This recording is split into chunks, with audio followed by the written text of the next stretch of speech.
Hello दोस्तों, welcome back to our YouTube channel.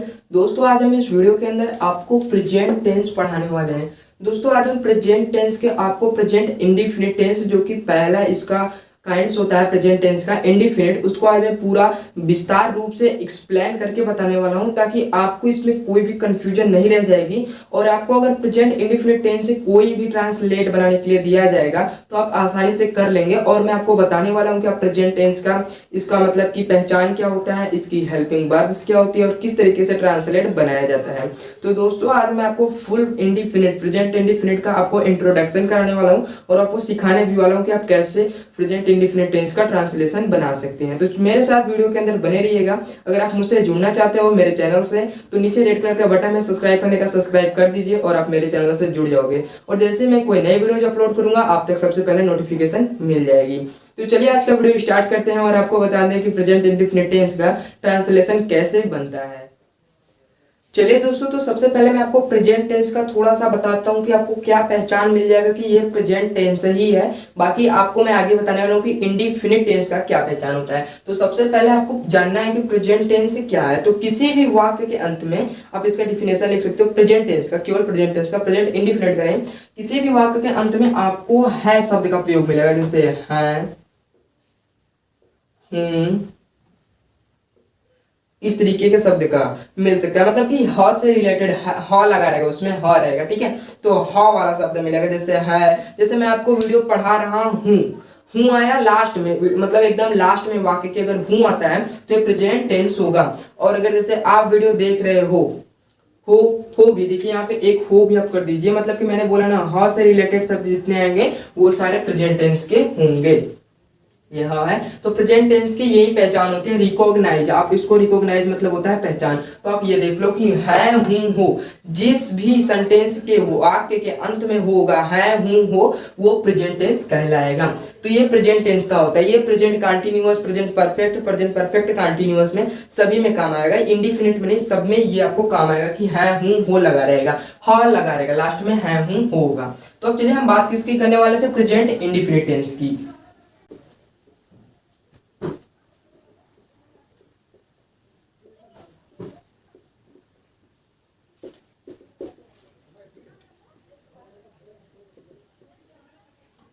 ठीक है दोस्तों, यहाँ पे प्रेजेंट इंडिफिनिट के आज मैं आपको बताने वाला हूँ फुल ट्रांसलेशन। दोस्तों इसलिए वीडियो को मैं थोड़ा बहुत फास्ट करके बता रहा हूँ ताकि दोस्तों आप लोगों को कम टाइम में सब कुछ समझा दूं। तो थोड़ा आप समझने की ज्यादा कोशिश करो, फास्ट वो भी जल्दी। तो देखो कि सबसे पहले प्रेजेंट इंडिफिनिट का पहचान क्या होता है। प्रेजेंट इंडिफिनिट का पहचान होता है ता ता है। देखिए कहां से आपको मिल जाएगा, है मिल जाएगा आपको प्रेजेंट टेंस का। प्रेजेंट टेंस का है मिलेगा और इंडिफिनिट का ता। फिर यहाँ पे ती है और फिर ते हैं, ठीक है। ता है, ती है, ते हैं, ये इसका होता है रिकॉग्नाइज, पहचान, ठीक है। ये होता है इसका पहचान प्रेजेंट टेंस का। तो आप लोग फुल देख लीजिए कि ये इसका रिकॉग्नाइज हो गया पहचान। अगर किसी भी वाक्य के अंत में, किसी भी वाक्य के अंत में अगर ता है, ती है, ते हैं, मतलब है आता है तो वो क्या कहलाएगा, प्रेजेंट इंडिफिनिट टेंस। जैसे कि आप एग्जांपल समझो, आप एक एग्जांपल, राम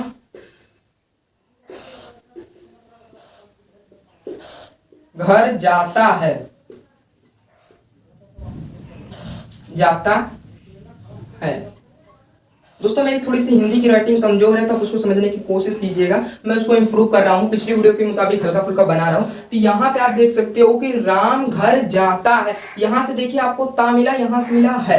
तो मतलब ये कौन सा टेंस हुआ, प्रेजेंट इंडिफिनिट टेंस। ये प्रेजेंट इंडिफिनिट टेंस हुआ क्योंकि यहाँ से आपको ता मिला और यहाँ से है। अगर है, पहले आपको देखना है कि अगर लास्ट वाक्य के अंत में है तब तो ये प्रेजेंट टेंस कंफर्म हो गया। अगर इसके है कि तुरंत पहले अगर ता भी लगा है, ये ता, ये अगर ता है तो ये आप समझ लीजिए इंडिफिनिट टेंस है। तो आपको क्या मिल जाएगा, प्रेजेंट इंडिफिनिट टेंस है, क्योंकि है और ता है।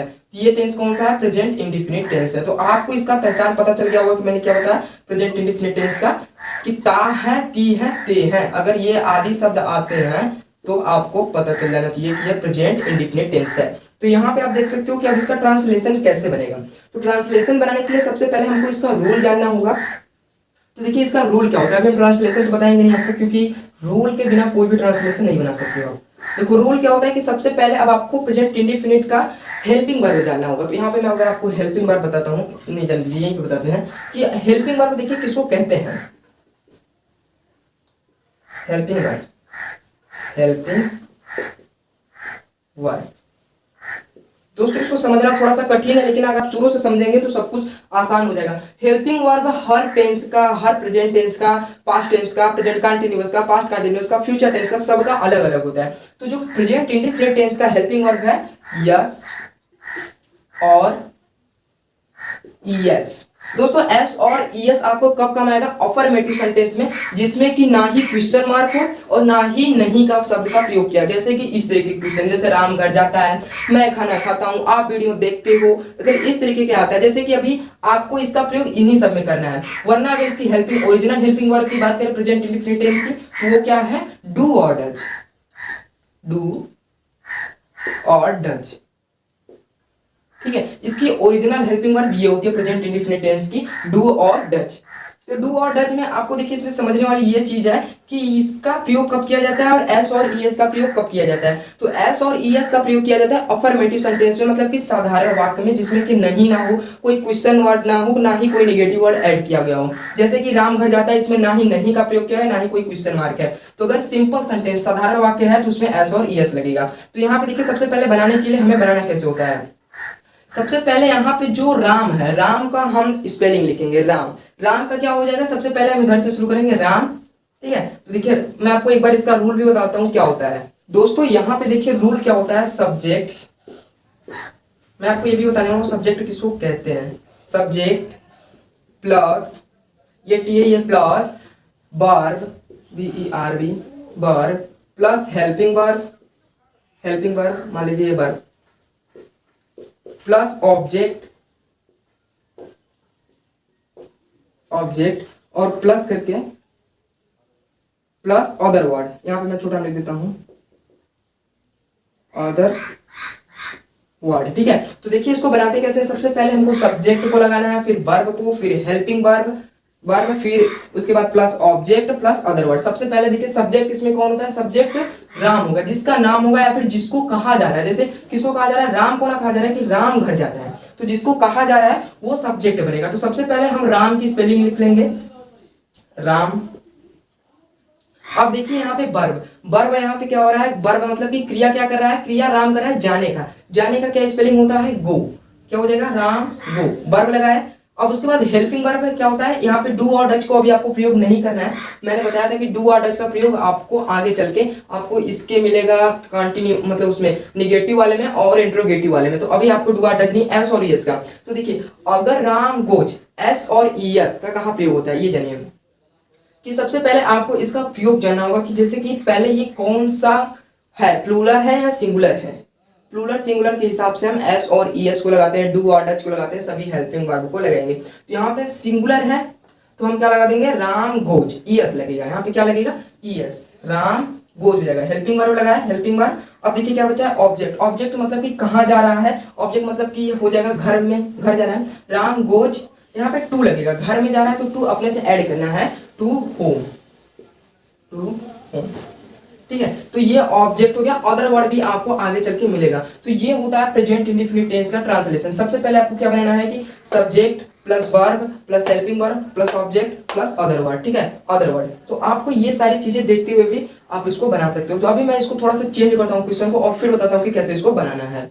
दोस्तों चलिए दूसरा वाला क्वेश्चन अभी मैं आपको फटाफट से लिख देता हूँ। ये दोस्तों यहाँ पे देखिए कि दूसरा वाला जो एग्जांपल मैंने लिया है, मैंने क्या लिया है कि मैं स्कूल में पढ़ता हूँ। यह भी दोस्तों इंडेफिनिट टेंस है, क्योंकि देखिए दोस्तों यहाँ पे ता जुड़ा है, पढ़ता, ता जुड़ा है और लास्ट में हूँ है, तो ये कौन सा टेंस होगा, प्रेजेंट इंडेफिनिट टेंस। ठीक है, प्रेजेंट इंडेफिनिट टेंस हुआ क्योंकि ताहूं है तो प्रेजेंट इंडेफिनिट टेंस हो। तो अब देखिए इसको बनाते कैसे। तो सबसे पहले मैं आपको रूल बता चुका हूँ, सब्जेक्ट, सब्जेक्ट। यहाँ पे सबसे पहले सब्जेक्ट कौन है, मैं स्कूल में पढ़ता हूँ ना, मैं स्कूल में पढ़ता हूँ तो क्या हो जाएगा, सब्जेक्ट मैं बनेगा, ये मैं सब्जेक्ट बनेगा। तो मैं सब्जेक्ट बनेगा तो देखिए यहाँ पे क्या करना है, आई मतलब मैं होता है, आपको वर्ड मीनिंग से याद होनी चाहिए। यहाँ पे आई, मैं का इंग्लिश क्या होता है, आई।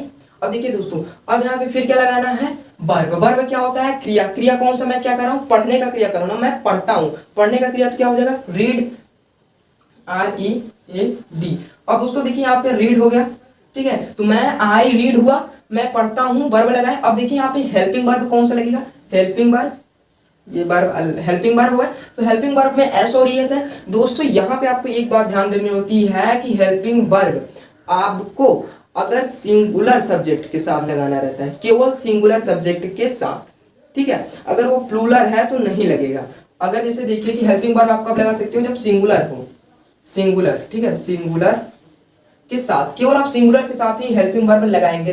देखिए यहाँ पे क्या हो रहा है कि आई जो है प्लूरल होता है। आपको first person, second person, plural, singular ये सब तो पता ही होगा किसको कहते हैं। तो आप जानते होंगे कि आई जो है वो क्या है, प्लूरल है, मतलब कि बहुवचन है। तो बहुवचन में हमेशा जो एक क्रिया होता है वो बहुवचन में होता है, बहुवचन में होता है। तो दोनों को उनको मैच कराना होता है, किसको किसको, सब्जेक्ट को, वर्ब को। तो देखिए ये बहुवचन में है तो ये भी बहुवचन है, क्योंकि क्रिया हमेशा बहुवचन में होता है। तो जिसकी वजह से आपको वहां पे कोई भी यस या ईएस नहीं लगेगा। तो यहाँ पे हमको केवल सिंगुलर में एस और ईएस का प्रयोग करना होता है। तो ये बहुवचन है तो ये भी बहुवचन ही रहेगा। हमेशा क्रिया आप लिख सकते हो कि क्रिया ऑल टाइम, क्रिया ऑल टाइम क्या होता है, प्लूरल होता है, वर्ब हमेशा प्लूरल होता है। तो यहाँ पे एस और ईएस का यूज नहीं होगा, क्योंकि आई प्लूरल है और रीड भी प्लूरल रहेगा। तो इसके हिसाब से आई सब्जेक्ट के हिसाब से हमको वर्ब में एस और ईएस लगाना होता है। तो अब देखिए हेल्पिंग वर्ब नहीं लगेगा। अब बचा क्या, object plus other word. Object क्या हो जाएगा, मैं स्कूल में पढ़ता हूँ, आई रीड इन, मे का इंग्लिश क्या हो जाएगा, इन हो जाएगा। वहां पे देखिए घर, घर, मैं राम घर जाता है तो वहां पे टू लगा, घर मतलब जानता है तो टू लगा। स्कूल में पढ़ता हूं तो क्या हो जाएगा, इन लगेगा, इन स्कूल, एस स्कूल, ठीक है।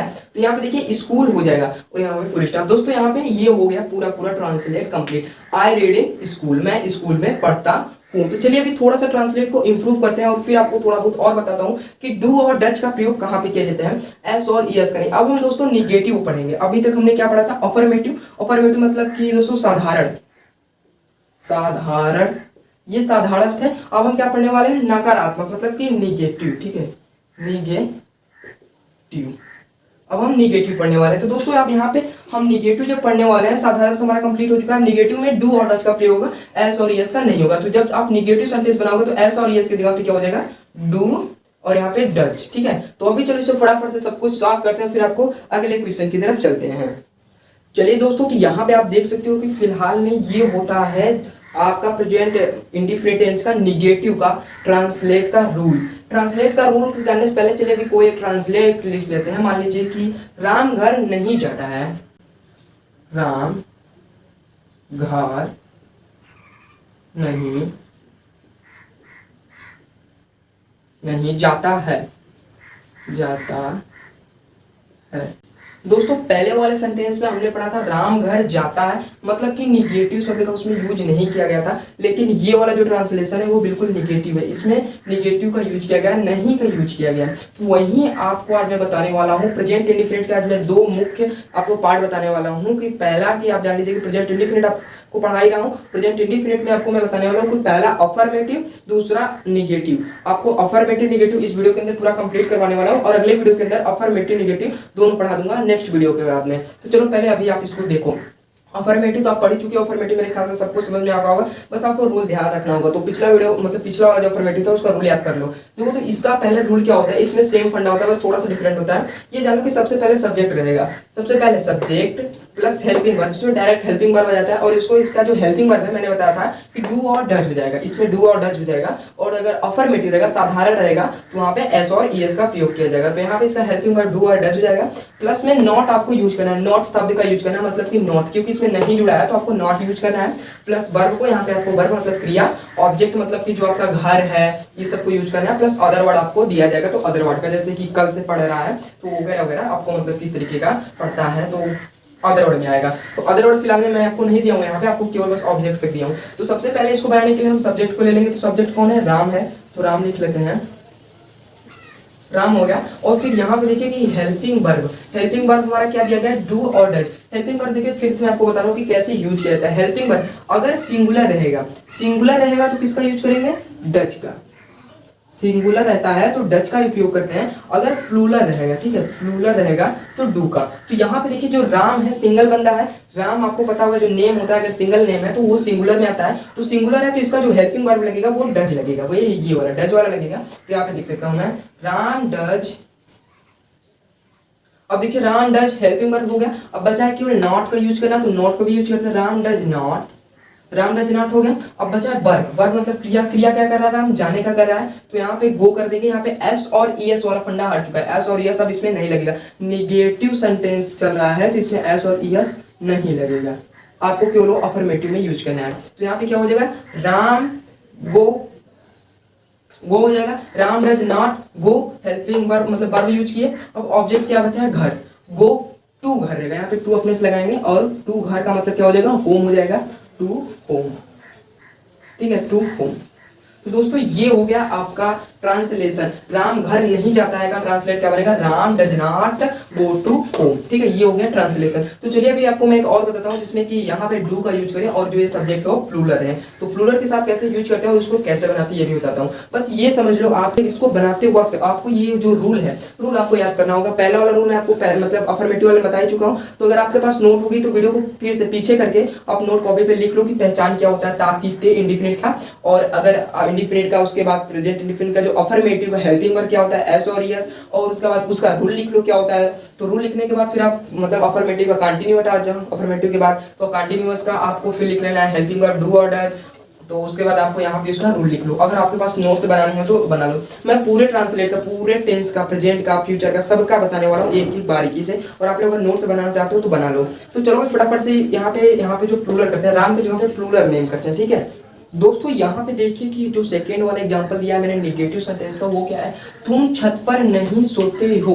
मतलब कि दोस्तों इसमें नहीं यूज किया गया तो निगेटिव सेंटेंस है। सोते हो, सोते हो तो क्या हो जाएगा, प्रेजेंट इंडिफिनिट, ते से ते हो जाएगा। यहाँ पे आपको ते मिल रहा, ते हो यहाँ से मिल रहा है, तो आपको क्या हो जाएगा, प्रेजेंट इंडिफिनिट टेंस, ठीक है। तो अब देखिए इसको बनाना कैसे है, सेम फंडा है, पहले वाला है, यहाँ पे थोड़ा सा मैंने डिफरेंट किया है, तो बाकी सब आपको वही पहले वाला ही मिल जाएगा।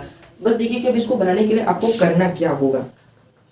तो सबसे पहले बनाने के लिए आपको रूल, आपको पता ही है इसका रूल क्या होता है, subject plus helping verb plus not plus verb plus object plus other word. तो सब्जेक्ट क्या हो जाएगा, तुम का स्पेलिंग क्या हो जाएगा, YOU। अब यहाँ पे देखिए कि हेल्पिंग वर्ब क्या लगेगा, हेल्पिंग वर्ब यहाँ पे जो यू है वो प्लूरल पर्सन में आता है। प्लूरल होता है, आप सबको पर्सन तो पता ही होगा, सिंगुलर पर्सन, प्लूरल पर्सन। अगर नहीं पता होगा तो बता दीजिएगा, मैं अगली वीडियो में इसको भी कवर करवा दूंगा सब कुछ। तो यहाँ पे यू हो जाएगा प्लूरल पर्सन, तो यहाँ पे क्या यूज करेंगे, डू को प्लूरल के लिए क्या लगाए हैं हम, डू, और सिंगुलर के लिए डज। तो यहाँ पे यू प्लूरल है तो उसी के हिसाब से लगाएंगे, तो क्या हो जाएगा, डू, यू डू। अब यहाँ पे फिर देखिए हेल्पिंग वर्ब क्या बात क्या लगाना है, नॉट को लगाना है, डू नॉट वर्ब। अब वर्ब क्या है, सोना, स्लीप हो जाएगा। तो सोना का देखिए यहाँ पे क्या हो जाएगा, सोते, सोते का स्पेलिंग मतलब क्या हो जाएगा, स्लीप, स्लीप हो गया। अब फिर बचा है ऑब्जेक्ट। यहाँ पे देखिए ऑब्जेक्ट में क्या बचा है, छत पर, तुम भी बन गया, नहीं का भी बन गया, सोते हो का भी बन गया। अब बचा है केवल छत पर, तो यहाँ पे क्या हो जाएगा, ऑन द रूफ,